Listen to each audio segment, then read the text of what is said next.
So I have finally figured out the companion clan problem, which I do believe also goes to vassals. However, I want to take this moment to apologize to everyone for putting out two videos that I believe to be somewhat inaccurate. I thought the first one was very accurate. Then come to find out that wasn't necessarily the case, so I made the second video, which was released. And then I was told something by Flavius, who is a member of this channel. I thought it was absolutely ridiculous. There's no possible way that could be it. So I released my video, and then finally, after he had talked to me some more, I decided to run the test. After running his tests, I was shocked to find out what the results were. As soon as that happened, I immediately unlisted both of those videos, which is something YouTubers say you should never do. However, my integrity and my reputation on YouTube means more than the algorithm. My first video in a week had about 7,000 views, and my second one already had 500 views in the first 3 hours. I want you guys to know that when I do post a video, I truly feel that it is going to be accurate to the best of my ability. And when I do make a mistake, I am going to make sure that I correct that mistake. Going forward, here is what it comes down to. What would be absolutely shocking is for you to realize what is the most important factor when it comes to whether or not a clan will betray you. It's not relation, it's not fiefs, it's money.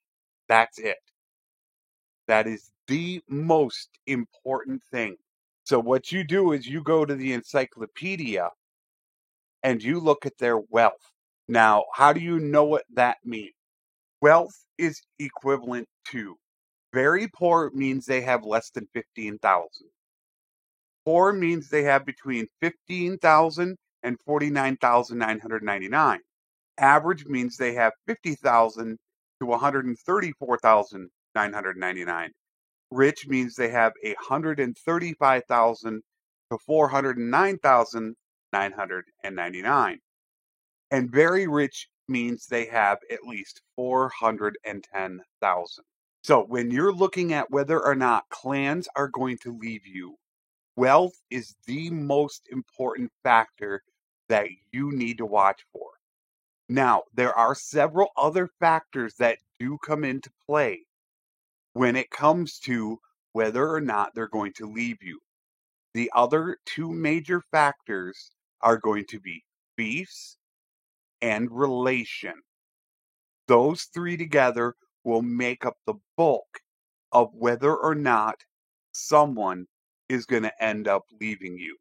So I did extensive testing after I pulled those two videos. Now I feel to get an accurate estimation of what all these different things will be as to whether or not clans or vassals will leave you, I think it could take upwards of a week to figure out without knowing the code. So I did a bunch of testing to try to give you a baseline of what possibly is going to be when a clan will leave you. Now take these with a grain of salt. I spent many hours testing it, but as you know, there's a lot of RNG involved into this. If a clan is very poor, it doesn't matter how many fiefs you give them. They are at danger of leaving you at any moment, even if they're plus 100. If a clan is poor and you have zero relation with them, you should at least make sure they have a town. If you're not going to give them a town and you're going to give them a castle, you need to try to give them a little bit more money.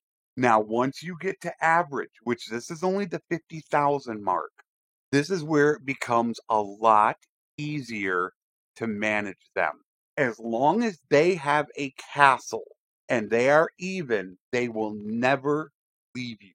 If you start to go negative with them, there is a small, very small risk that they can leave you.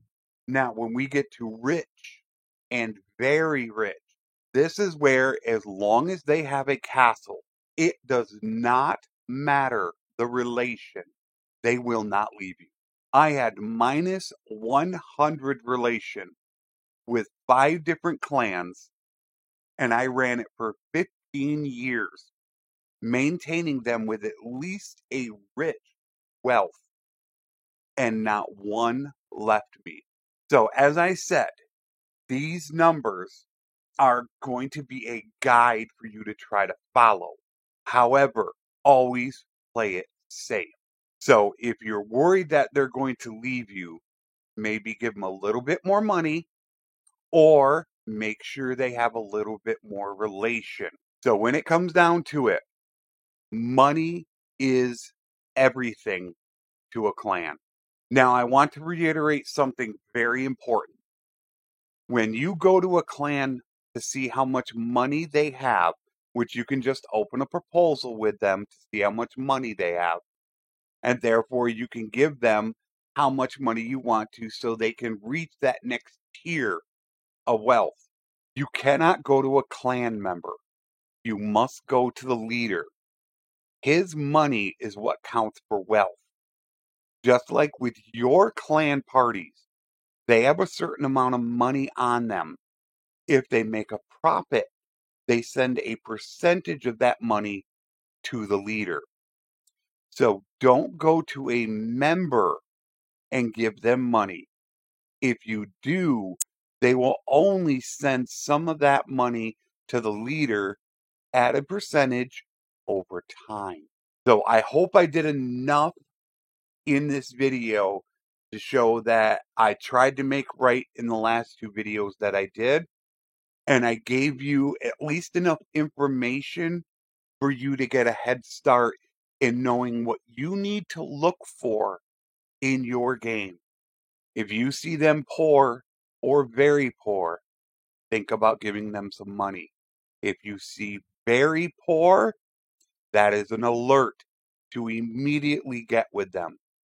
So when you create a clan party, make sure you give him a little bit of money just so he can pop up and not leave you right away. Any other questions, you can leave a comment for me here, or you can come to my new Discord channel, which will be in the description. I am still a member of Strat Gaming's Italian Spartacus, Party Elite. So if you tag my name in any one of their Discords, I'll get a message knowing it, or you can come hit mine and I can talk about it further with you. So I apologize again for the previous 2 videos, and I hope this set the record straight. Until next time, take care, and thanks for watching.